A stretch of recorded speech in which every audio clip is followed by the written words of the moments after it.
अशोक जी ने जब दूसरी शादी की तब उनकी पहली बच्ची रश्मि केवल 3 महीने की थी। अकेले इतनी छोटी सी बच्ची को संभालना उनके लिए मुश्किल साबित हो रहा था। तब जाकर उन्होंने ये कदम उठाया था। शादी वाले दिन रश्मि को अपनी नई पत्नी विमला की गोद में देते हुए अशोक जी कहते हैं, अब इस बच्ची की माँ तुम हो ना। आप चिंता मत कीजिए, मैं इस बच्ची को अपनी सगी बच्ची से भी ज्यादा प्यार करूंगी। समय बीता और विमला अपनी बात की पक्की साबित हुई।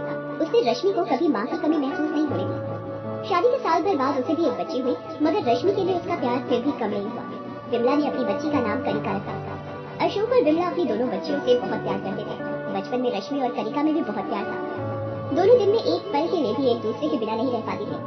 मगर जैसे जैसे दोनों बड़ी होती गई उनमें फूट पड़ती गई और इस फूट की शुरुआत हुई उनके अपने स्कूल से। रश्मि का रंग सांवला था लेकिन पढ़ाई में अव्वल आती थी। वहीं कनिका बहुत ही सुंदर थी लेकिन पढ़ने में कमजोर थी। उस दिन स्कूल में, यार ये रश्मि सच में तेरी बहन है क्या? क्यों, क्या हुआ? खुद ही देख ले, तू इतनी गोरी चिट्टी और वो काली कली थी। अपनी दोस्त की बात सुनकर कनिका सोच में पड़ जाती है। उधर रश्मि का दोस्त उससे कहती है, यार रश्मि, मुझे तो तुम और कनिका बहनें नहीं लगती। देख, तू पढ़ने लिखने में इतनी तेज है, हमेशा क्लास में फर्स्ट आती है, और एक तेरी बहन है जो घिसट घिसट कर पास होती है। ऊपर से तुम दोनों की शक्ल सूरत में भी कितना अंतर है, देखो ना। रश्मि की सोच में पड़ जाती है। बस उसी दिन से दोनों बहनों के प्यार में कमी आ गई। अब दोनों स्कूल हो या खेल कूद साथ साथ जाने से कतराने लगे। दोनों को एक दूसरे को अपनी बहन कहने में भी शर्म आने लगी। एक दिन सुबह स्कूल जाने के लिए कनिका तैयार हो चुकी थी और रश्मि अपने बाल में कंघी कर रही थी। कंघी तो ऐसे कर रही है जैसे स्कूल में सबसे सुंदर यही है। पता नहीं कब इससे पीछा छूटेगा। इसे क्या फर्क पड़ता है कि मुझे इसके साथ जाने में कितनी शर्मिंदगी महसूस होती है। क्यों ना इसे आज कमरे में ही बंद कर दूं? बड़ा मजा आएगा जब इसकी बस छूट जाएगी। इतना सोचकर कनिका ने चुपके से अपना बैग उठाया और कमरे का दरवाजा बाहर से लगाकर चली गई। उसे अकेला आता देख विमला ने पूछा, अरे तू अकेली आई है, रश्मि कहाँ है? आज वो स्कूल नहीं जाएगी, उसकी तबीयत खराब है। अरे अचानक से क्या हो गया उसे? अभी देख कर आती। अरे माँ, उसे आराम से देख लेना, उसके चक्कर में मेरी बस भी निकल जाएगी। अब चलो जल्दी से मुझे नाश्ता दो। कनिका नाश्ता करती है, तब तक स्कूल की बस भी आ जाती है। कनिका उसमें बैठ कर चली जाती है। इधर घर में विमला को दरवाजा पीटने की आवाज आती है। वो दौड़कर बच्चियों के कमरे की तरफ जाती है। वहाँ उसे दरवाजा बाहर से बंद मिलता है। रश्मि बेटा, बाहर से दरवाजा किसने बंद किया था? और अभी कैसी तबीयत है तेरी? मेरी तबीयत तो ठीक है ना।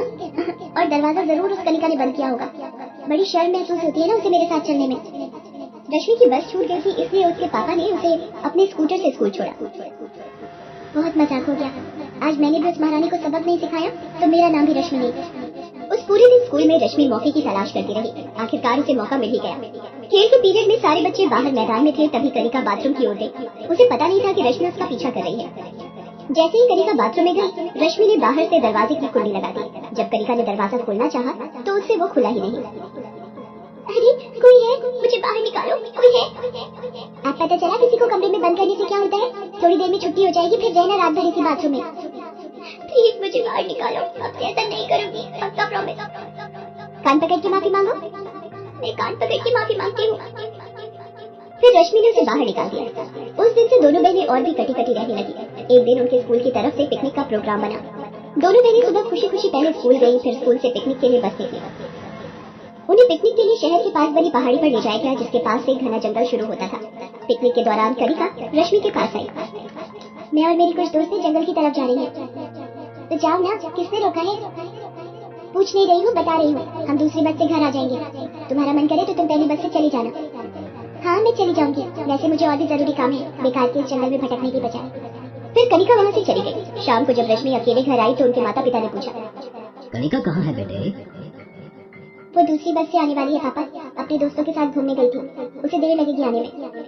लेकिन जब रात के 9 बज गए फिर भी कनिका नहीं आई तो सबके होश उड़ गए। पापा ने जब स्कूल फोन किया तो पता चला कि स्कूल की जो बसें पिकनिक पर गई थी वो तो कब की वापस आ गई हैं। कहीं वो जंगल में तो नहीं रह गई? मेरी बच्ची, हाय मेरी बच्ची को वापस ले आओ। पापा ने मोहल्ले के कुछ लोगों को इकट्ठा किया और उनसे जंगल चलकर कनिका को खोजने का आग्रह किया। रश्मि भी अपने पापा के साथ कनिका को खोजने चल दी। रास्ते में मुझे उसे रोक लेना चाहिए था, नहीं जाने देना चाहिए था जंगल की तरफ, चाहे वो कितनी भी शरारती क्यों ना हो। आखिर है तो मेरी छोटी बहन, कहीं उसे कुछ हो गया तो? नहीं, उसे कुछ नहीं होगा, मैं उसे कुछ नहीं होने दूंगी। सब लोग जंगल पहुंचकर अलग अलग कनिका को ढूंढने लगे। रश्मि ने भी एक टॉर्च लिया और वहीं पड़ा एक मोटा डंडा उठाया और कनिका को ढूंढने एक ओर चल पड़ी। उधर कनिका अपने दोस्तों से बिछड़कर जंगल में भटक गई थी। वो अभी डर के मारे एक मोटे से पेड़ की जड़ के पास दुबकी हुई थी। तभी उसके पास की झाड़ियों में कुछ हरकत हुई। कनिका ने देखा कि एक भयानक जंगली कुत्ता गुर्राता हुआ उसकी ओर बढ़ रहा है। कुत्ता कनिका पर छलांग लगाने वाला था कि तभी कुत्ते पर डंडे का भरपूर वार हुआ। कुत्ता काई काई करता हुआ वहाँ से भाग खड़ा हुआ। कनिका ने देखा वहाँ रश्मि खड़ी थी। कनिका उठती है और दौड़कर रश्मि को गले लगाकर रोने लगती है। दीदी दीदी। चुप, अब मैं आ गई हूँ ना, कुछ नहीं होगा तुझे। बस बस बस मेरी बहादुर, बस कर अब रोना। मुझे माफ कर दो दीदी, मैंने तुम्हारा बहुत दिल दुखाया है और बहुत परेशान भी किया है। आज के बाद से मैं तुम्हें कभी परेशान नहीं करूँगी। अरे तू भी ना, अब मेरी प्यारी छोटी बहन मुझे नहीं सताएगी तो किसे सताएगी? अरे पगली, बहनों के बीच तो ये सताना और मनाना लगा ही रहता है, इसमें नाराज होने वाली कौन सी बात है? अब चल घर चली, माँ बहुत परेशान हो रही होंगी। उनकी आवाज सुनकर बाकी लोग और उनके पापा भी वहाँ आ जाते हैं। दोनों बच्चियों को सही सलामत देखकर सभी बहुत खुश होते हैं। फिर सब कनिका को लेकर घर लौट जाते हैं। उस दिन के बाद से दोनों बहनों में कोई झगड़ा नहीं हुआ। दोनों इतने प्यार से रहने लगी कि उन्हें देखकर कोई कह ही नहीं सकता था कि दोनों सौतेली